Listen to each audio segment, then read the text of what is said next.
নমস্কার, আমি আবার একটা নতুন ব্লগ নিয়ে এসেছি। সকালে উঠে কাউকে দেখেছো ঠান্ডা জল খেতে? আমি খাই। প্রত্যেকদিন নয়, ইচ্ছে হলো তাই খেলাম। আর এই যে আমার উজবুকটি বসে আছে, কিছু মুখ শুরু করলেই হলো।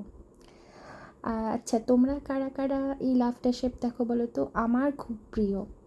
সকাল থেকে উঠেই আমি আজকে কেন জানি না এই সাজগোজ নিয়ে বসেছি, এগুলোকে সব গোছাচ্ছিলাম। মানে একটা জিনিস আমি খুঁজে না পেলে গোটা বাড়ি তোলপাড় করে ফেলি। আবার এই দেখো জলের বোতল নিয়ে চলে এসেছি, কারণ আমি জলটা একটু বেশি করে খাচ্ছি, শুধুমাত্র আমার স্কিনটা আর চুলটাকে ভালো রাখার জন্য। আমি ওখানে ওই জ্ঞানটাই তোমাদেরকে দিচ্ছিলাম যে একটু জল খাও, বেশি করে জল খাও, জল খাওয়াটা খুব দরকার।